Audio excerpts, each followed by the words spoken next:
onto Chanimal. Void Shift is available. This could be the unending resolve. They're all over him at the same time. Stunlock's going out onto Casu. Cheap shot after cheap shot, but Rel's in the backline. No crowd control on him. I think he's going to be able to hold on and make a swap on Tony now, and Echo is just so good at pushing the pace. Another interrupt here by Chanimal, putting Relza further and further behind. Chanimal going to be using that demonic circle, the portal behind the pillar once again. Just not allow Tony to get out any crowd control. Finally, he finds a Cyclone here onto Waz, so they can push onto Chanimal and start getting some pressure rolling, but Tony's just forced so defensive here. Nice sap onto Relza as well. Waz just styling on Streamer Zone.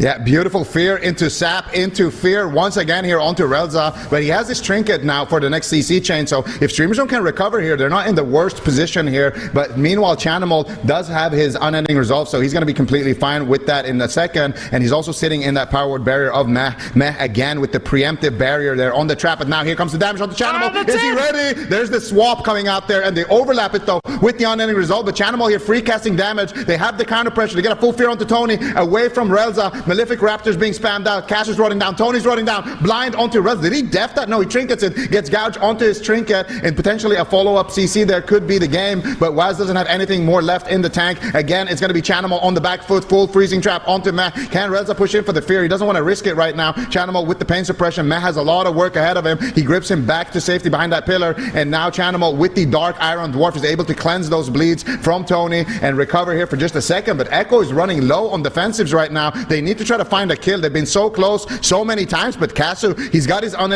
his aspect of the turtle, as well as his exhilaration. Meh now in a freezing trap. He's going to trink it out. There's the gouge onto Relza. They're looking for the fear. There's no will of the Forsaken. There's a gouge cheap shot into a full fear onto Relza. No way out, and Tony is going to get blasted.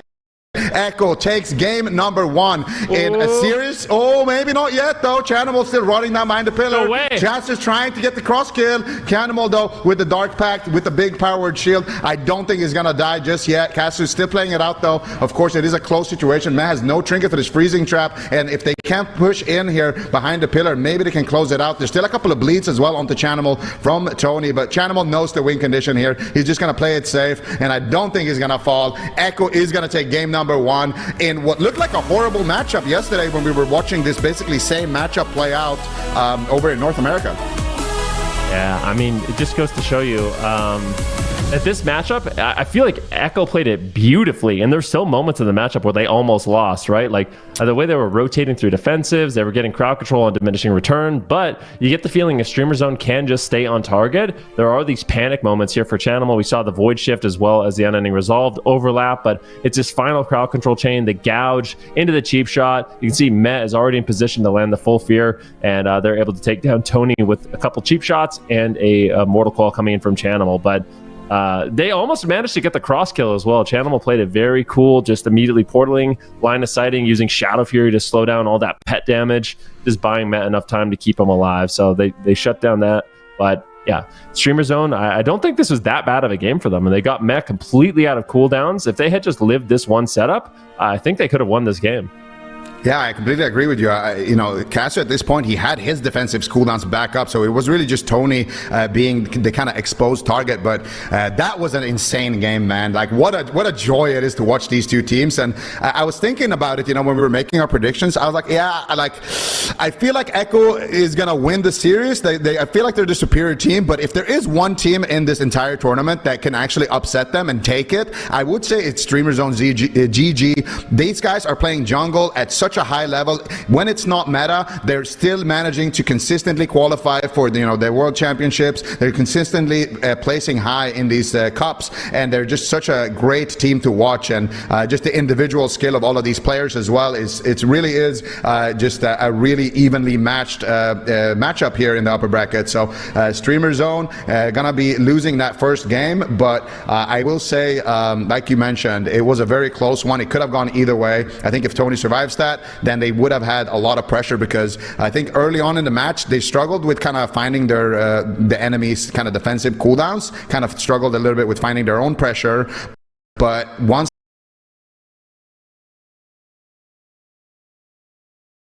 it feels like, I get the feeling after watching it in both Europe and North America, that it's like kind of even. It's like the team that plays better can win. I don't think one of these comps should just outright win. I feel like the team that's playing better typically wins this matchup. Yeah, I agree with you. I mean, it's going to come down as well to, you know, the small maps as well. Definitely going to be nice here for Streamer Zone. But I completely agree with that. I feel like it really does come down to kind of individual skill in this matchup. And I really do think that having a main Warlock as good as Chanimal really helps in this matchup as well, because I think that's the hardest thing, right? When you're you know, playing something that you haven't played, like Chanimal, the amount of hours he has in a Warlock compared to, like, you know, I don't know, like Sam I Am, for example, it's a significant difference there, you know. So of course Chanimal is always going to perform better on his main, same as, you know, Sam would perform better on a Moonkin or a Mage, for example. So it really is you know, something that where the Warlock, I think in this particular matchup, the Warlock just has to be absolutely clean. He has to be top notch, and Chan definitely this is his first game on broadcast of the season, and he doesn't look like he's missed a single beat here. And you can see here Echo as well, like their socials, go give them some love, go give them some follows. These guys are absolutely incredible. And I wanted to dial it back to something that you said, man, about Waz being such a playmaker for his team and being just an insane rogue. But I think that's very true, but I also think that one of the biggest strengths of playing with Waz, and that's coming from somebody who's played a lot of games with Waz, is actually his communication. Like, his communication is so good. It's, I think, the best out of any player. Yeah, I could agree with that. The way he just sets up everything, you know, like while Chanimal is being trained down, I can guarantee you Waz is saying, okay, I'm going to be, I'll stun this guy off you in a second, get a haunt off, I'm going to go for a gouge cheap shot here, make sure you're in your position to interfere. Like, he's basically just coaching the whole game. And that's not a shot at their team. I mean, it's just, he definitely has that, like, X factor, bring that team to the next level, you know, so I think he's just, I mean, it's undoubted. I was going to say he's one of the best WoW players. I mean, there's no doubt about that, but he might be like the best WoW player, like a DPS that has played the game, really, just because of his communication skills. Yeah, absolutely. It really, like, I think the only people who are that good at kind of talking about win conditions, talking about what we need to do, how can the enemy team win, how can we win, you know, setting up the teammates and things like that. I think the only two players that really comes to mind with that is like Snuts and Waz. That, I think, is the main thing that really sets them apart. Of course, other than being just, you know, top notch at their class, I think that's actually an even more important thing, is how well they can just coordinate with their teams. But we're going into game number 2, Echo versus Streamer Zone. Meh already in a freezing trap, and we're seeing an opener here onto Chanimal, and already Waz is there kind of deflecting that opener a little bit with a cheap shot onto Tony into a fear. They get a kidney shot onto Relza, so he can't dispel that fear, and then Shan gets a fear onto Relza. So they could kidney fear with mass fear onto Relza there, but they choose to do it the other way around just to deny Tony here in the opener. So I would say solid opener here from Echo, and now Tony could be in a little bit of trouble, taking a lot of damage there in that mortal coil, but Relza being out of crowd control should be able to keep him up. Noticing they really prioritize getting crowd control out so Chanimal can get his cast off. Like, get that UA, get that haunt is very important. Full kidney shot now into Relza. And it's going to be immediate pain suppression onto Tony, but he's still under fire. At the same time, though, Chanimal has forced the portal away. This is just massive damage on Tony. He gets put into the shadowy duel at the same time. Casu's going down. Tony is just getting absolutely roasted here by Meh, flying in the air, just throwing out bolts. Might go down in the opener. Relza finally has a moment to breathe. Toss out some flash shields and keep him alive. Interrupt on Tony immediately. It was overlapped with the Shadow Step kick, though, so a little bit of an overlap, but Streamer Zone right now, they're just in shambles. They have no pressure. They're just outright dead. This is an awful start for them.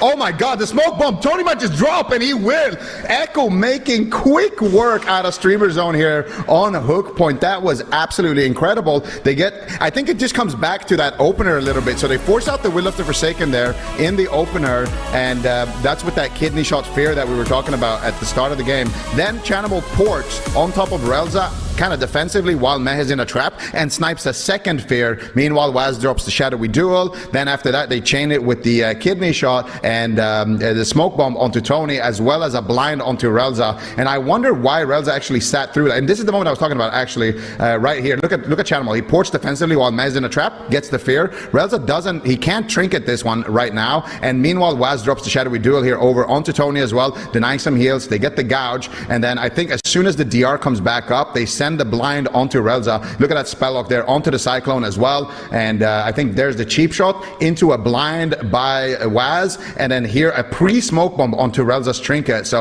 if Relza trinkets, he can't trinket Void Shift, so it has to be Tony that makes the trade, and I think that's where the miscommunication is. Maybe Tony was expecting Relza to trinket and try to save him there, but it definitely was Tony's trinket. And again, Tony, if he trinkets the stun there, boom, coil coming out from Chanimal. And if he waits for the stun to end and then trinkets the coil like he did, it's just too late. So Echo just insane at finding these win conditions early on.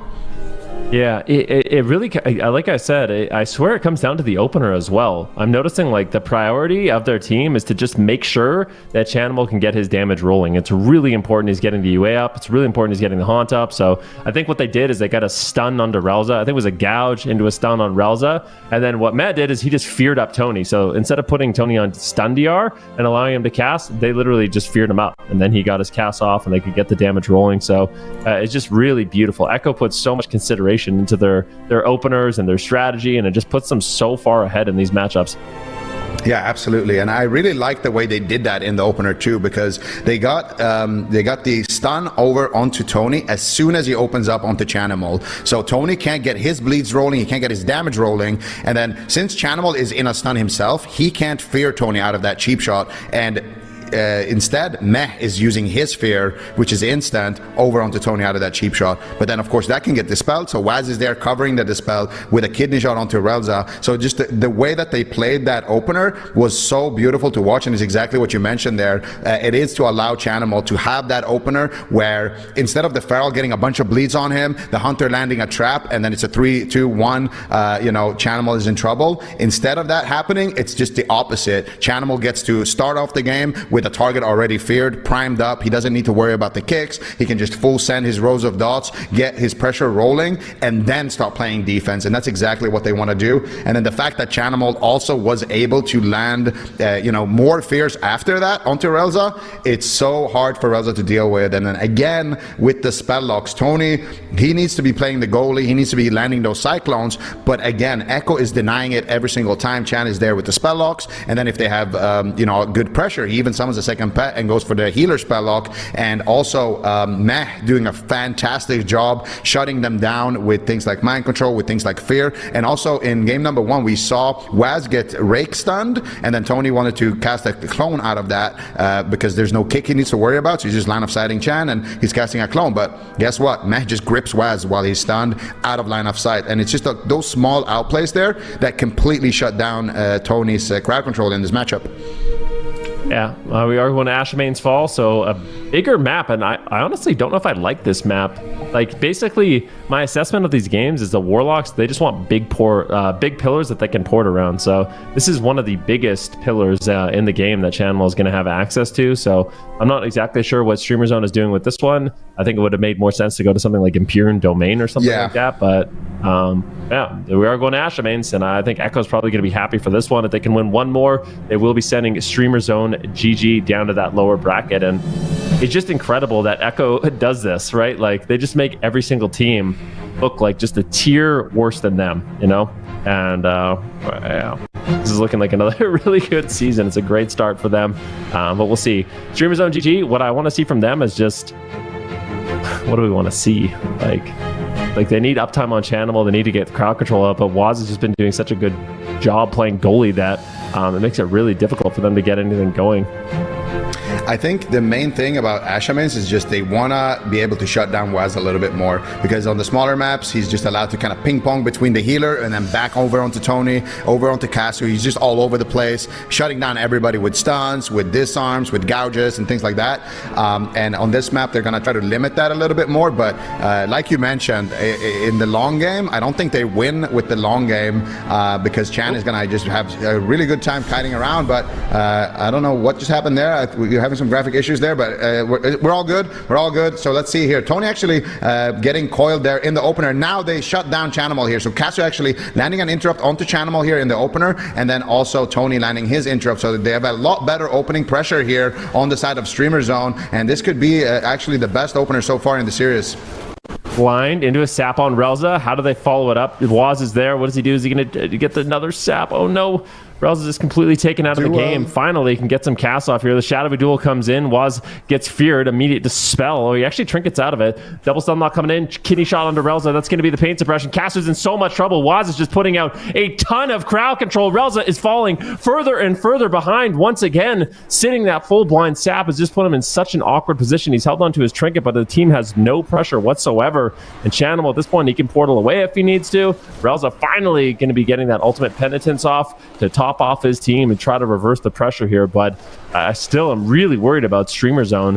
However, Relza still has quite a bit of defensive cooldowns. Will be a Chanimal who portals away behind the pillar. Can they get the follow-up fear? It's going to be a coil out of the kidney shot into a potential full fear. Relza, once again, just getting controlled indefinitely, uses the Will of the Forsaken, but now won't have access to that trinket for another 25 seconds, Zico.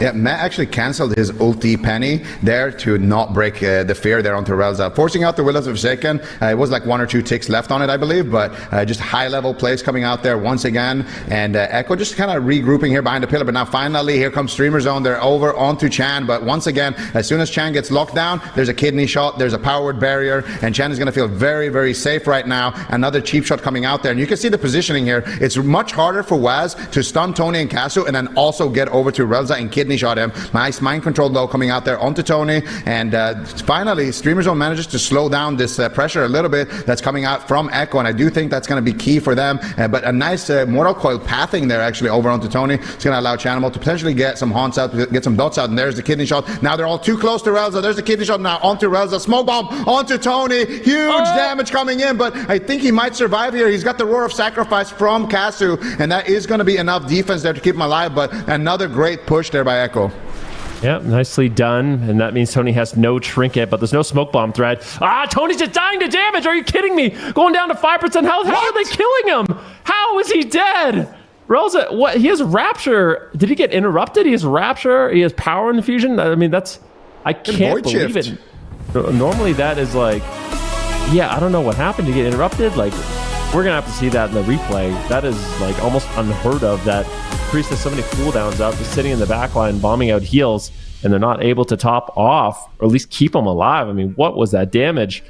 I would definitely need to instant replay on that one. Yeah, I mean, Relza was a little bit off camera there, so I'm not sure actually what hit him there in the end, but let's just see what happened here. So Tony gets coiled, they get a bunch of dots on him, and then it looks like, okay, well, the pressure is kind of gone. Relza's out of crowd control, things are looking good, but then here they do that crucial mistake of all stacking up too close to Relza, and you can see the triple stun come in, the smoke bomb comes out, and Tony's taking a bunch of damage. Then Relza gets gouged there over behind the pillar. Chanimal is getting his cast off there as well. Mech gets interrupted, they swap over onto Waz, and then here, what happens? Does he dispel a UA? So he's casting a penance there, and he has a Rapture, but I don't know actually. He didn't get spell locked. I think he just died on global there from pressing Rapture, maybe from Rapture shield. I guess they purged the shield as well right away. I'm not sure. Well, is there anything I'm missing here, Ben? That's a great question. We got to watch it again. All right, so this is where they finally get that set up. The double stun lock comes out. It's an interrupt on Tony into a cheap shot, into a smoke bomb. Beautifully done there. That was a great setup. There's a gouge on Relza. Now what happens to him? Because I don't think that he does get spell locked. Just throwing in some shields. There comes the penance. It doesn't get interrupted. He literally just dies through a penance. Right. Oh, is it a shadowy duel there at the end from Waz? Oh, it was actually. Yeah. It was a shadowy duel. The CDR on Shadowy Duel is throwing me off. Like, it's up so frequently that it is a Shadowy Duel. So he just Shadowy Duels them with full dots on them, Shadow Bolts in the air, and they take him down. So, all right. That's so insane, actually. What? Yeah. Oh my goodness. He denies the swap. He denies like literally the Rapture. Just denies basically everything there onto Tony. And there it is, right there. The Shadow Duel comes out. And that's okay. Good. Then we know. Because I know Relza is such a good player. There's no way he wouldn't have pressed it there, or he messed up his globals like that. It would be such a rare mistake to see from him. But okay, he couldn't do anything. Well, there it is. Yeah. Okay. Okay, there it is. 3-0 Echo, streamerzone.gg. I think only 2 of us actually predicted it to go this way. Everybody predicted Echo to win. But yeah, only Ven and Sid, and Zico, excuse me, predicted this to be a 3-0. I should have never doubted you guys. But a bit of an unfortunate way for things to go for Streamer Zone GG. But this is the upper bracket, so they do have another chance to bring it back. They're going to be dropped down into that lower bracket, and it's definitely going to shape up to be a very scary lower bracket here for the EU region. We can take a look at how it's shaping up right now. Bleach Bones versus Drive Overload. That is the series that is coming up next, and will be facing off against Streamer Zone GG, so potentially have a rematch in that upper bracket. But things are kind of going according to plan, Ben. We got Echo already up there in the grand finals for Cup number 1. I mean, yeah, if I had to make any predictions, that definitely would have been it. I mean, look at this. So far, 3-0 against Choke on Land, 3-0 against Bleach Bones, 3-0 against Streamer Zone, and they've just been really dominant performance, right? Like, at this point, like, it's just looking like who's going to get second place, because Echo is looking completely unstoppable. I would love it if one of these teams could kind of rise to the occasion, but they just set the standard so high, they set the bar so high, and I think in particular what's so deadly about this team is I think it's a really good meta for them too. So it's like not only are they so good, but right now the comps that they run and the classes that they play are also like top notch. So just an extra deadly combo. Most definitely. They are quickly becoming an unstoppable force here once again for the EU region in Cup number 1. Well, we're going to head to a quick break. When we come back, we're going to head to the EU lower semifinals, and we're going to knock a team out of the tournament for a top 3 here in the EU region. It's Bleached Bones versus Drive Overload coming up next.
Welcome back, everyone. We are in the lower bracket here for the EU region. Is Bleached Bones versus Drive Overload.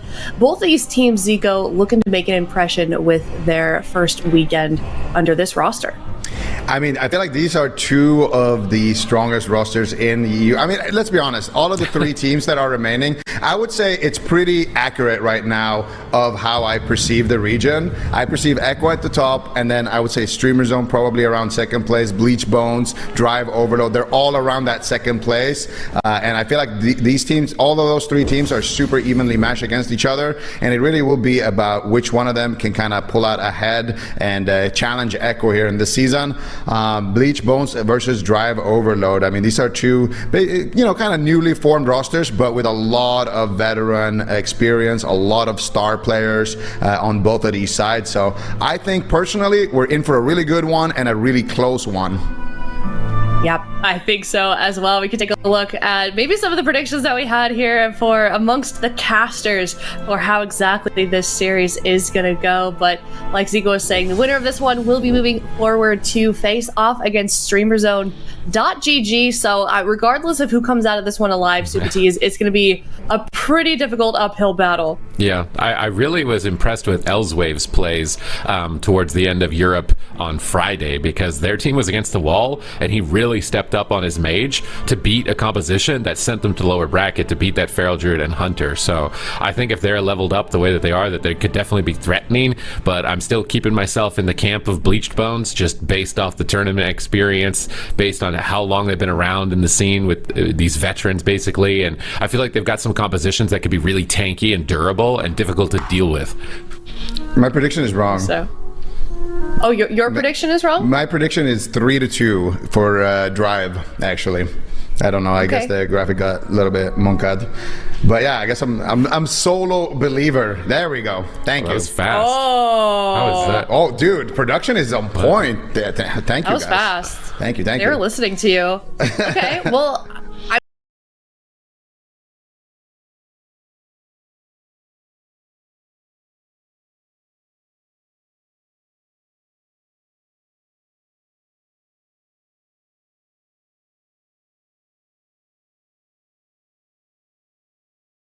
I mean, you're the only one here that's in favor of Drive Overload. Explain. So this is what I think. I think Drive Overload, their weakness right now in the meta is the jungle. I feel like jungle plus Echo. But Echo is everyone's weakness. So main weakness, jungle. And this is a team that, on the side of Bleach Bones, that actually won't be running the jungle. I think this is an opportunity maybe for them to tag in Infernion or to actually play some of their more meta comps here. So I think compositionally, this is a chance for Drive Overload to really show how good they are. Because I think against anything that's not jungle, I would say they might be favored, especially with Elswave being on the roster. I've been hyping him up in the past, and we'll see here. They're bringing in a Feral Druid of their own, Mr. TJ, and Elswave, again, we hyped him up on the mage. The man has basically a week and a half worth of experience playing Frost Mage, and he's looking absolutely deadly here. Take it away, Sid. Oh, we got Blizzo. I feel like this is the first time we've seen him on a rogue. So it seems like Bleach Bones are finally going to be treading that water, realizing that not having a rogue right now is going to be a huge weakness for them and a liability. So let's see how he performs. Fighting a Frost Mage is going to be pretty difficult to maintain his uptime here, but Jamie's going for some power plays here with that Lightning Lasso with his Spirit Walker's Grace to immune interrupts. There's a nice little combination of spells there that you definitely want to take at home. But look at this damage coming out from Drive Overload, and as I say that, Lone Star just immediately deals with it. He's now into a Cyclone, though, as Blizzo is targeted down. He's going to use evasion to dodge the Feral's attacks, cheap shot him away, and continue to advance towards the mage, possibly swap into the Paladin now with that Shadow Step over into a Garrote. Where's the kidney shot? Where is he going to commit it? I think the mage might not be playing Blink Stun, given that Elswave just blinked right there, so they're going to go for a Deep Breath Stun instead of a kidney shot. TJ looking for a Cyclone, gets shut down by Jamie. Comet Storm coming through, big swap on Lone Tar, massive damage getting the Emerald Communion, and I would say that Drive Overload are very much so in control right now. Yeah, drive overload definitely looking good here. Jamie's going to need to start overloading some lava bursts here if you want to turn this around. Right now, Lontar sitting through another Cyclone swap onto Blizzo. What is he going to do? He trades out the Cloak of Shadows. Should be enough there. He gets a rescue shield there as well. But again, Lontar gets put in a full repentance. JT making MVP plays. Blizzo, what is he going to do? He decides to go for the Vanish there, barely holding on. But that's another 2 major defensives there out of the Rogue. But look at his damage coming out now from Jamie. Finally starting to shoot out a huge amount of damage that JT's going to have to deal with. Blessing of Protection comes out there onto Elsewave. Elsewave gonna go ahead and try to reset his cooldowns there with the shifting power, getting some Rings of Fire. And look at Elsewave's damage, definitely keeping up here right now. Actually, it's been falling off a little bit there. Jamie has actually been the one who's going for a little bit more overall damage, and a full Hex onto Elsewave is gonna slow down his damage even more. Bleach Bones slowly recovering here and starting to take some control.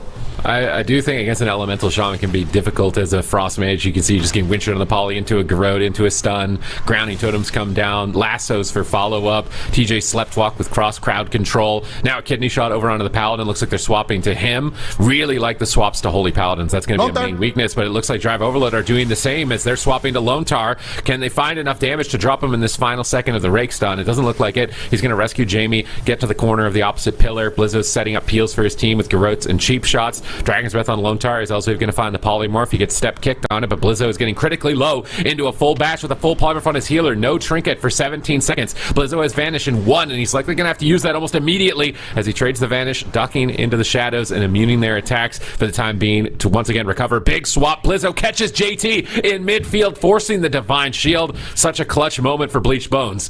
Yeah, really, really good damage there by Jamie. He knows exactly what he needs to be doing. He gets a full Hex there onto Elsewave, gets a nice Lightning Lasso there over onto TJ as well. JT now a bit of an exposed target here in the back line. Still has his trinket to work with, but he wants to maybe use that to try to break out of some crowd control. There's a full blind here. He wants to hold on to this trinket because if he does use it, he could get swapped to and get absolutely erased. But good news for Lontar, he does have his trinket rotated back up. He had no communion and no trinket for that previous swap onto him. He didn't have the damage though to take him down. So Lontar is going to have those cooldowns rotated back up. Elsewave trying to work towards his next Icy Veins here. He's going to need that. That's going to be his next big punch, but now caught up in a Kidney Shot as we see Bleach Bones here kind of turning up the heat a little bit towards Elsewave. But I want to see them try to go for another swap there. Ooh, nice Cyclone. Oh, but it's overlapped with a Polymorph there onto Lontar. Can they get some damage though? Blizzo with an early trade of that Cloak of Shadows is going to be completely fine. And I want to say Bleach Bones in the start of this game looked very shaky, but not right now. They're starting to kind of catch up here a little bit in terms of momentum.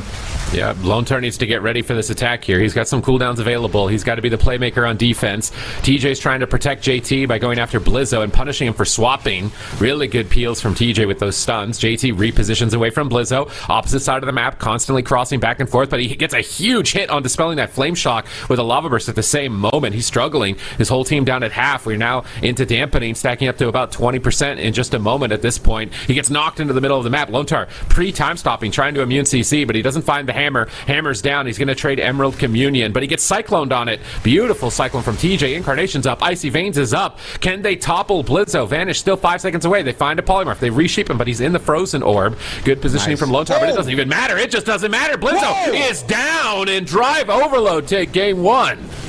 There it is, Drive Overload, the third Icy Veins, I believe, here for Elsewave, coming in absolutely hot, and they have the damage there. That was through Emerald Communion. Drive Overload just finding that damage. This Feral Mage has been super solid for them. I want to shout out Jamie. I feel like Jamie played really, really good in this game. He had a lot of counter pressure. He landed a lot of hexes. He faked a lot of interrupts. He landed a lot of interrupts, and I would say in general played a really good game. But look at his setup here. They get the Emerald Communion. He gets cycloned, so the effect kind of shuts down there, and then Elsewave gets instantly decursed there on the Hex. JT looking for the repentance. Look at that play from Lontar. He actually goes in for the rescue there to break the CC onto himself, but just doesn't have enough healing here to actually save Blizzo. What happened to that rewind there? It looked like maybe he was a bit too late with the rewind. When you come out of Cyclone, it doesn't do anything. Basically, it resets the. I don't know exactly how it works, but when you get Cyclone and you come out of it, basically Rewind just doesn't heal. So if he came out of this and just pressed Rewind, it might have had time with the Polymorphs. Have to wait and see. He presses it now. It just didn't have time to tick. I think it just didn't have time to tick. Yeah, I think he just that pressed it a little bit too situation. late there. But I mean, even then, in that setup, he's forced to use Emerald Communion and Rewind. That's like his two biggest cooldowns. After that, he can Trinket, but what is he really going to use with the Trinket? So definitely not the best situation there for Lontar. I do think Lontar played really good there, actually. I think he hovered in there to break himself out of those polymorphs. So Lontar did a great job with that, but the damage is just too overwhelming. Elsewave once again on the Frost Mage, and this man is a magician. He anything he touches, he has the golden touch. He has the Drake effect. Anything he touches, he's just instantly good at it. So Elsewave and Drive Overload now going to be leading 1-0. Now we're going to hook point. What do you think we're going to see here compositionally? You think we're going to see the same thing here from Drive? Or are you going to see some swaps maybe? It's tough for Blizzo because, you don't really want to play a warrior into a Frost Mage. You don't really want to play a Demon Hunter. That's like, I'm just listing melee that he's played, and these aren't like the most meta options. So it kind of makes sense that went for the Assassination Rogue, probably the easier of all the Rogue specs if you're going to kind of dabble into Rogue for the first time in a competitive format. So it made sense with the Ellie Shaman. It's going to bring Shutdown. It's going to help protect the Evoker. But it just seemed like there's too much damage. TJ is doing so much damage, and there's a lot of class changes in the War Within. I think the biggest thing for Feral is that Incarnation's a 2-minute cooldown instead of 3. And I remember when that happened to Balance Druid, that's when we saw a lot of Balance Druid coming out, is because you could get so many more Incarnations in a game. And that's really enabling TJ. Like, he's doing insanely high amounts of damage, like doubling everybody in that last round. So the disruption from the Ellie Shaman doesn't seem to matter too much. Drive Overload are bringing in a Priest, though, on a small map. So maybe they're worried about a Paladin killing melee cleave. Yeah, JT mains Priest as well. I mean, he looked really, really good on that Holy Paladin, but it could also just be like more of a